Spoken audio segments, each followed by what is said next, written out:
सत्ता में अब शुद्ध सियासी खबरों की बात करते हैं। सबसे पहले आपको पटना लेकर चलते हैं, जहां आज कांग्रेस नेता राहुल गांधी की वोटर अधिकार यात्रा का ग्रैंड फिनाले था।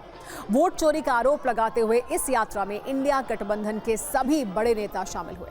राहुल गांधी ने कहा कि वोट चोरी के खुलासे में एटम बम के बाद अब हाइड्रोजन बम आने वाला है, जिसके बाद वोट की चोरी पूरे देश को पता लग जाएगी।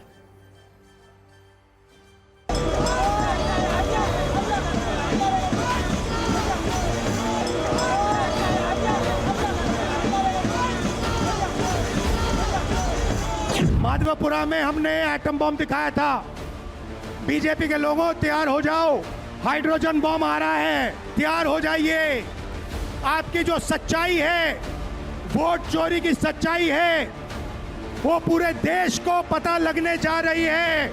आने वाले समय में मैं आपको गारंटी करके दे रहा हूं, हाइड्रोजन बम के बाद नरेंद्र मोदी जी अपना चेहरा इस देश को नहीं दिखा पाएंगे। राहुल गांधी गैर जिम्मेवार हैं। जो गाड़ी में घूमते हैं तो राहुल गांधी आगे, तेजस्वी पीछे, अखिलेश यादव भी पीछे। कमान तेजस्वी यादव, आप 2 नंबर के खिलाड़ी क्यों हो गए बिहार में? जिस कांग्रेस का कोई वोट नहीं है वो आपके भरोसे चलती है और आप हो गए नंबर 2 प्लेयर। मोदी जी हम लोगों पे मुकदमा कराते, तेजस्वी पे मुकदमा कराया FIR का। हम लोग डरे वाला है, हम लोग लड़ेंगे और जीतने का काम करेंगे।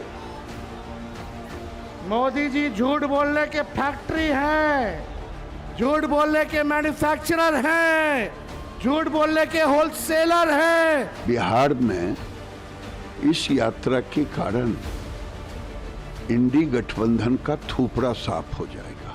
तेजस्वी यादव को इसका नुकसान होगा। चुनाव आयोग तो भाजपा के एजेंट के रूप में काम कर रहा है। हम लोग राहुल जी को तपस्वी बोलते हैं, तो तपस्वी और तेजस्वी का जोड़ है, मजबूती के साथ लड़ाई लड़ेगा। ये यात्रा कुल मिला के टाएं फिस है। ये चेहरे दागदार हैं, जिहादी चेहरे इकट्ठे होकर बिहार और देश की जनता पर कोई असर नहीं डाला। सबसे गरीब जो है उसकी वोट चोरी हो रही है। दलित, आदिवासी, किसान, असहाय, बिल्कुल अंतिम छोर में खड़ा व्यक्ति, उसके नाम काट कर वोटर लिस्ट से काम करें। बिहार में लाखों लोगों के नाम काट दिए गए हैं। इसलिए जो यात्रा निकली है राहुल जी की, जिसका समापन आज हुआ है, उसमें अपार जनसमूह हमारे समर्थन में खड़ा है, क्योंकि देश में लोकतांत्रिक अधिकारों से वंचित रखने का अगर कोई काम करेगा, इससे बड़ा कोई पाप नहीं है।